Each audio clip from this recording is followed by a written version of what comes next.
Hey guys, back again. We're here on the Gondola. It's episode 13, or should we go 14? Like they do in the hotel rooms. They skip the third floor, or the 13th floor.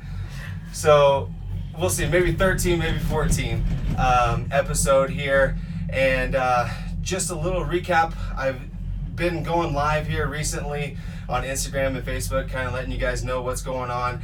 Had a lot going on here this week and last week. I actually just got back from a listing presentation in Blue River that I thought went really well. We'll see what their final decision is. But I also shot a TV8 segment yesterday for the new segment, 3 of 4. We're doing it every 3 months, every season. And then I shot a podcast the other day with Delphine, shot another one with Tucker that's going to be coming out soon. And now I got Carolyn on. Hi. Carolyn and Todd. Todd's behind the camera. Hello, sweetie. I was introduced to them actually at a 1-year-old's birthday party. And then and we had a good conversation there. And then randomly, 3-4 months later, they walk into one of my open houses. And I don't know if Carolyn remembers this or not, but she says, "Okay, here's my email, but don't bug me." That was spot on. So I don't think I bugged you. Well, I love open houses. I just don't want to be bothered at the time. Right. And I don't think I did, right? No, you were fantastic. Okay, good. No, you were great. I didn't pay her to say that either. We actually looked at a couple places and then actually ended up finding you guys a place and sold your broken Lance condo, and all is right with the world. Oh, we were thrilled to go from a small place to a big place, and you handled everything, even when the buyers were being flaky, and you handled all that, and you got us new buyers. We had peace of mind doing everything remotely. We didn't feel like we had to worry about anything. You handled everything. Because your primary is in Houston. In Texas, correct. Yeah. And so, it actually worked out really well. And I've told you guys this before, but thank you so much for putting so much faith in me. Yeah. But, I was talking about Eric and Josephine earlier this week on a video that we went out to eat, or went out to dinner with last week, and how they were strangers than clients than friends. Carolyn and Todd are we're forever friends. Yes, we'll be forever friends. Absolutely. Been over to their place for dinner and my mom. Yeah, with your mom, and had some good times. So one of the big reasons I wanted to have Carolyn on was because she runs triathlons, runs bikes. What do you say? You compete and try. See, this is how much I know about it, right? Well, and it's Ironman, so it's not just a triathlon. Okay. Triathlon can be a sprint, Olympic, half iron, and then the big kahuna is the full iron. So I just finished my 12th, which I applied for Kona Legacy, which is a big deal. Can you explain a little bit more? I mean, not only for them, but also for me. Sorry. Okay, so an Ironman starts off with a 2.4 mile swim. After the swim, you immediately go, which has deadlines, cutoffs. Then you go into a 112 mile bike, and after the bike, and that has 2 cutoffs. If you don't make those time cutoffs, you're pulled from the race. Oh, okay. And then you have the run, which has 1 or 2 cutoffs also. Thankfully, I've never endured that. But, and that's a 26.2 mile run. A marathon. So a little distance. A little distance. And you've done 12. 12.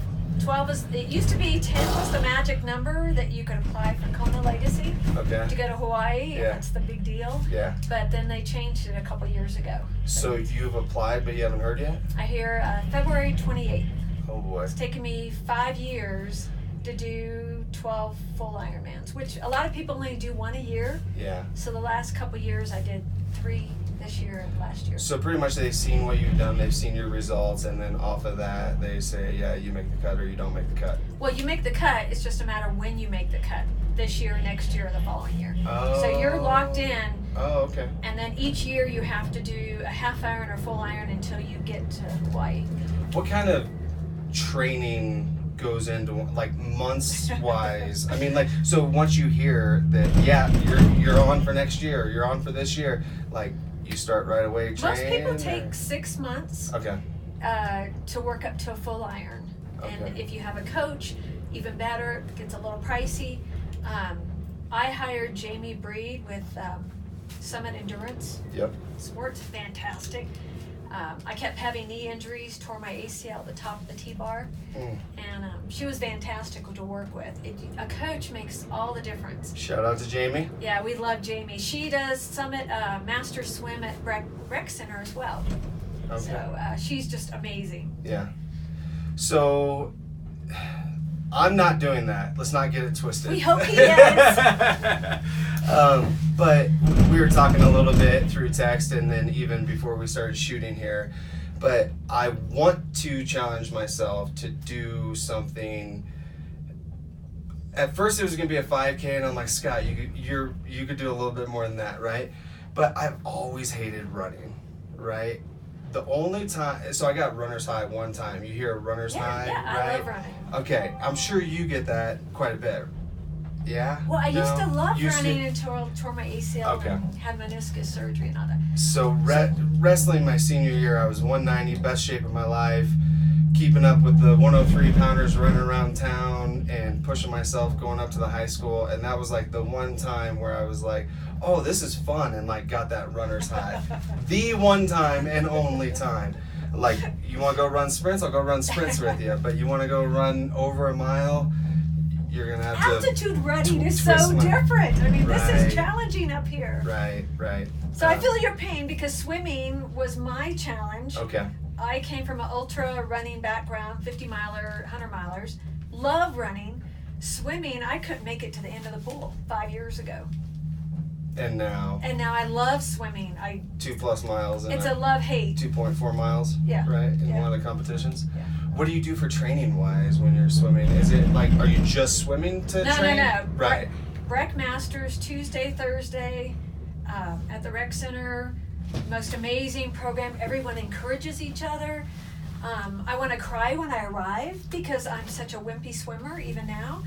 But when I'm done, I feel this huge sense of accomplishment that, I hang with some of the best here. Yep. And then Friday or Saturday, I do my own long swim. Okay. But we do sprints, intervals, we do everything. She just throws kitchen sink at us. Yeah.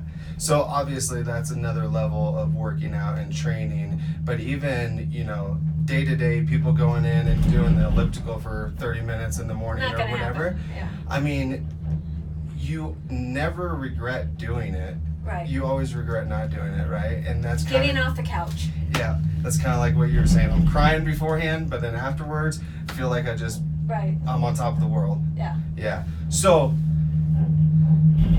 how can we get me past this I hate running deal? Just start on the swim and the bike first and do the walk run. Okay. So a lot of people use Jeff Galloway's method where it's a 4-in-1 or 5-in-1 or every mile walk for a minute. Yep. You can run. Intervals. Yeah, just time yourself, run and say, okay, it's only 4 minutes. I can run for 4 minutes. And then you get that 1 minute walk reprieve. Yep. And then another 4 minutes. I can do it. And maybe even start 1 minute. 1 minute on, 1 minute off. My mom's almost 80.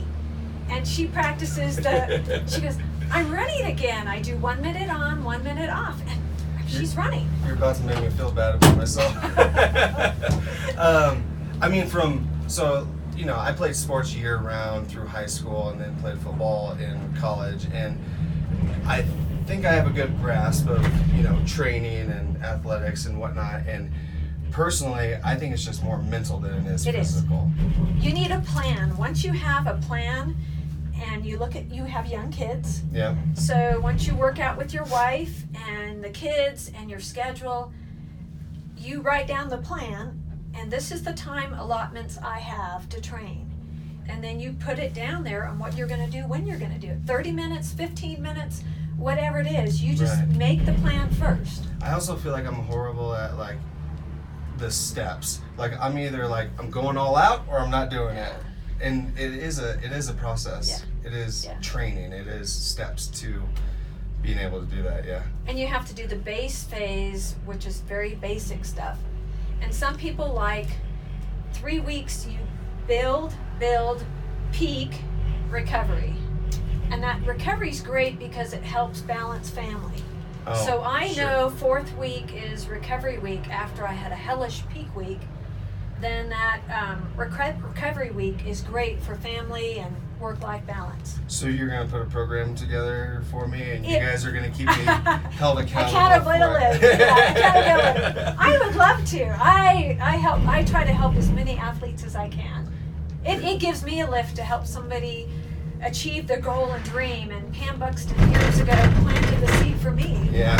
And it's a dream come true. Well, this is exactly what I was hoping this conversation was going to end up being. And guys, we are at the top. So get on me, send me a message. Make him accountable. Keep me accountable, keep me motivated. We'll see if I can't get a challenge set up here and accomplished. Thanks, guys. Bye. Bye.